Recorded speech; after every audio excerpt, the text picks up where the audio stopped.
அரசியல் பர்சன்ல நான் ஒரு ரூமர் கேள்விப்பட்டேன். என்னது சார்? நான் என்னமோ அந்த வீட்டுக்குள்ள என்ட்ரி ஆறானாமே. உங்களுக்கே தெரியாம ஒரு ரூமரா? இது ரூமரா உண்மையானு எனக்கும் தெரியாது. இருக்கலாம். இவர மக்கள் நான் உங்களுக்கு எல்லாருக்கும் சொல்றேன். நான் பர்சனலா அனுபவிச்சிருக்கேன். இவர நம்பவே நம்பாதீங்க. இவர் ஒரு வாட்டி பேட்டி எடுக்க வந்து இன்டர்வியூல முதல்ல கேட்டேன். போன சீசன் 8th சீசன் வந்து நீங்க உள்ள போறீங்களாமே கேட்டேன். கரெக்டா ஒரு 1 மந்த் இருக்கும்னு நினைக்கிறேன் சார். இல்ல நான் போல அப்படின்னு சொல்லி பேசினாரு. சரி கட்லாம் பண்ணிக்கிட்டோம். கட் பண்ணி முடிச்சுட்டு அதுக்கப்புறம் கேமரா எடுத்து வச்சுட்டு எல்லாம் பேக்ல வச்சிட்ட அப்புறம் நான் கேட்கறேன். சார் என்கிட்ட சொல்லுங்க சார். நான் சொல்ல மாட்டேன். இல்லப்பா எனக்கு அப்பல அது வரலப்பா அப்படின்னு ஒரு ஆக்டிங்க போட்டாரு. அதாவது டிராகன்ல என்ன ஆக்டிங் அன்னைக்கு நேர்ல பண்ணாரு பாருங்க ஆக்டிங். நானும் நம்பிட்டு நான் ஆபீஸ்ல தைரியமா சொல்றேன். யாரா தப்பா நியூஸ் கொடுத்துருக்கா அவரெல்லாம் இல்ல அவரெல்லாம் போக மாட்டாரு அப்படின்னு. அப்புறம் 2 வாரம் கழிச்சு பார்த்தா உள்ள போயிட்டாரு. சரி அப்பதான் புரிஞ்சுக்கிட்டேன். யாரையும் நம்ப கூடாது.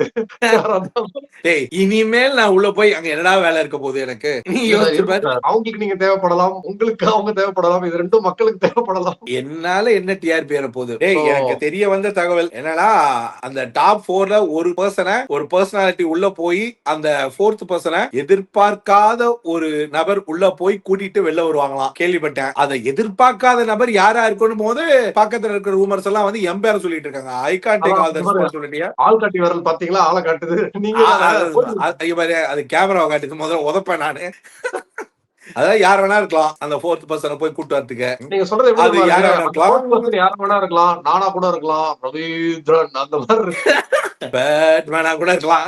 யாரா வேணா இருக்கலாம். போய் கூட்டு வாங்கனே. உள்ள விட்டா நாட்டுக்கே தெரியும் அரோரான்னு. பட் இருந்தாலும் நான் கேக்குறேன். நீங்க உள்ள போன யாரை கையை பிடிச்சி வெளியே கூட்டு வந்துருவீங்க? நான் வந்து ஒன்னே ஒண்ணுதான். அந்த 18 லட்சம் ரூபாய் நான் தரேன். நீ வந்துறியா அப்படின்னு சொல்லி அரோராவை கூட்டு வந்துடும். உனக்கு போன 18 லட்சத்தை நான் தந்துறேன். பேசாம வந்துறியா? ஏன்னா நீ டைட்டிலுக்காக ஆடல. உனக்கு தொலைஞ்சு போச்சுன்னு சொன்னியா அந்த பணம் அது வெளிலதான் இருக்குது. வா அப்படின்னு சொல்லி பத்திரமா கூட்டு வந்துடும்.